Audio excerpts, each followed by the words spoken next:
Looks can be deceiving. Never was that more true than for the following 4 gangsters. When looking at them, one doesn't see a bunch of tough guys. One doesn't get the idea he's looking at murderers. Yet these men were all just that. Stone-cold gangsters who instilled fear and respect among even the scariest of men. This, despite the fact that they kinda looked like sissies. Number 4. Bank robber Babyface Nelson. Don't let his baby face fool you. Infamous bank robber Lester Joseph Gillis, better known as Babyface Nelson, was a personification of terror. At the age of 12, he was sentenced to a year in state reformatory for a crime Vice President Dick Cheney received 0 jail time for. He shot a friend in the jaw with a pistol he had found. When he got out, he quickly established himself as a man of violent action, leading his own gang of armed bank robbers. It was after one particular daring caper where he stole the jewelry of the wife of Chicago Mayor Bill Thompson that he received his nickname. He had a baby face, she told police about Nelson's uncharacteristic appearance. He was good-looking, hardly more than a boy, had dark hair and was wearing a grey topcoat and a brown felt hat, turned down brim. From that point on, the press had a field day with the nickname. Meanwhile, Nelson hated it, and his associates knew better than to call him that to his face. Behind the baby face lay a true beast. Nelson faced every man, every threat, head-on. Whether they were gangsters or the law didn't matter to him. During his days, he was involved in a couple of brutal shootouts with police and FBI agents, resulting in the death of several agents. It was also how he himself would come to meet his maker. As he was branded public enemy number 1, he was a hunted man. On November 27, 1934, Nelson, his wife Helen, and his associate John Paul Chase picked up a tail from the FBI in the town of Barrington, near Chicago. After a short chase, the 2 camps were picketed across from each other, hurling bullets. During the shootout, Nelson was hit a total of 9 times, including in his abdomen and legs, but kept coming forward, firing shots at the agents and eventually killing them both. The 3 then escaped to a safe house where Nelson succumbed to his gunshot wounds with his wife by his side. He was 25, still sporting the baby face that hid his true colors. Number 3. Scottish crime boss Paul Ferris. Paul Ferris looks like a clean-cut British accountant. No steel jawline, no muscle showing through his suit, just a diminutive man from Glasgow, Scotland, trying to get to his work. If he'd sit in the train next to you, he'd just be one of many commuters en route to a shitty job where he gets yelled at by his boss for spending too much time at the water cooler discussing Game of Thrones. But Ferris is not that type of guy. One doesn't yell at Paul Ferris. Well, some did. A long time ago, but they paid for it. As a kid, Ferris was brutalized by the Welshes, a local family of thugs. The Welsh brothers were a notorious presence in the Glasgow neighborhood where Ferris grew up, accused of being involved in various crimes. The brothers bullied Ferris mercilessly. It got so bad that the young boy developed the skin disorder psoriasis, which caused patches of abnormal skin that itches and becomes scaly. At one point though, Ferris had enough. Something in him had awoken and the time had come to unleash it on the Welsh brothers. Armed with a knife, the weapon of choice in Glasgow, Ferris went on a rampage. He slashed the throat of one brother and literally scalped another. His vengeance never stopped, but as his war against the Welsh family continued, he got attention of Glasgow crime boss Arthur Thompson Sr., who recruited the teenager as an enforcer. It would be the start of a rocky career in organized crime. Thompson Sr. and Ferris eventually had a falling out after Ferris was caught with heroin at Thompson Sr.'s vacation home. Ferris felt he had been set up by the old-school crime boss. Though he was found not guilty of the drug charge, he still spent 18 months behind bars. When he was released, both men were at each other's throats. Things escalated after Thompson's son, Arthur Jr., known on the streets as Fat Boy, was shot to death outside his home in August of 1991. Ferris was arrested immediately after the killing. While 2 of his close friends were found shot to death on the day of Thompson Jr.'s funeral, the hearse actually passed by the car containing the 2 dead men. Ferris was in deep shit. He faced drug and murder charges and had the city's biggest crime lord on his ass for the murder of his son. things weren't looking good, especially when crime boss Arthur Thompson took the witness stand and accused Ferris of gunning down his son.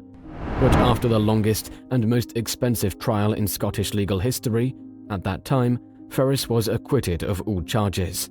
Back on the streets, Ferris got involved in the security firm business.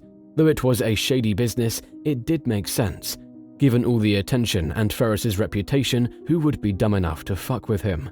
Even if he looks like a harmless extra from a British sitcom like Fawlty Towers or Mr. Bean. Number 2. Beer Baron Dutch Schultz.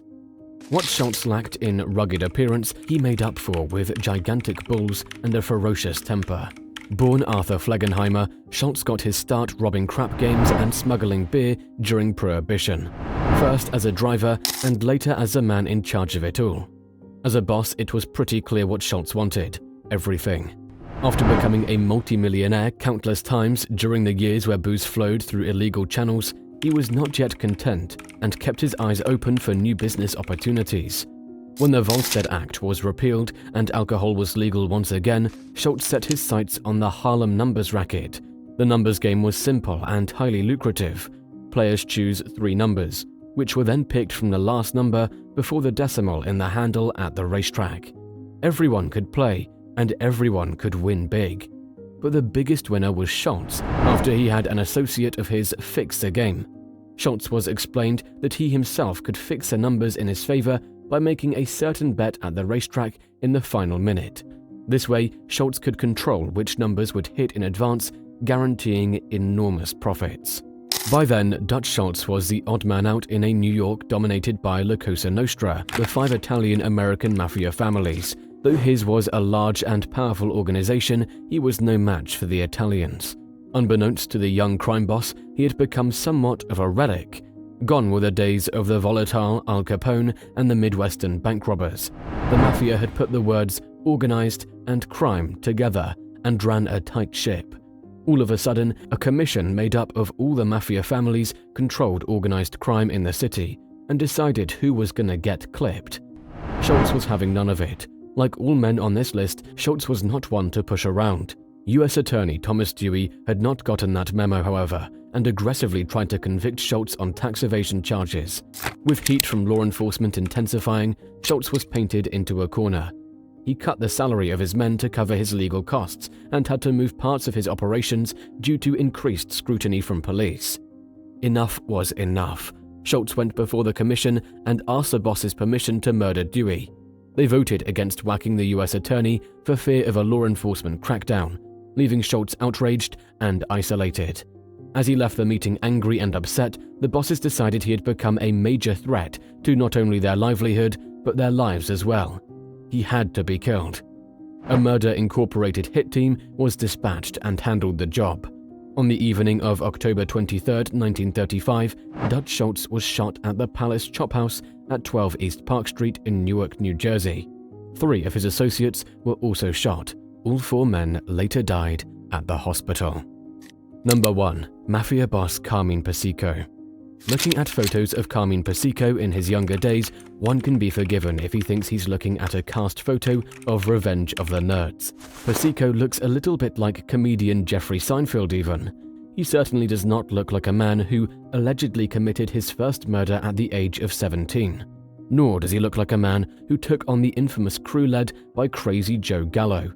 Yet that's the kind of guy Persico is. Stories about his criminal deeds and acts of sheer guts are legendary on the streets of New York. When mobster Joseph Gallo decided to take on his boss, Joseph Profassi, and the entire crime family, Persico was right there beside him. He gave 0 fucks, as kids nowadays would say. So little fucks even that he changed sides halfway through the war. After fighting by the side of brothers Joseph, Albert, and Lawrence Gallo, Persico made it very clear which side he belonged to when on August 12, 1961, Persico tried to strangle Lawrence with a garrote. He would have succeeded too if it hadn't been for a cop entering the bar at that exact moment. The incident earned Persico the notorious nickname The Snake for his betrayal of the Gallo crew, and Hollywood fame as a hit attempt was used as inspiration for scenes in the Godfather films. Besides the nickname, the Gallos had more in store for their former crew member. 2 years later, the Gallos ambushed Persico while he sat in the car. The snake was hit in the face, hand and shoulder, but in true badass fashion, he spat out the bullet that hit his face and drove himself to the hospital.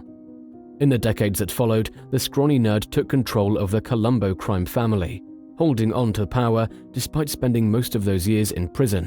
In 1986, Persico and other mob leaders were found guilty in the Landmark Commission trial, targeting the mafia's leadership. Persico received a 100-year prison sentence. To this day, he remains the undisputed boss of the Colombo family. Diminutive and elderly as he may be, the days that people underestimated him because he looked like a wimp are long gone. As we have come to an end of this list, we have only one quote to conclude this piece with: "Never judge a book by its cover."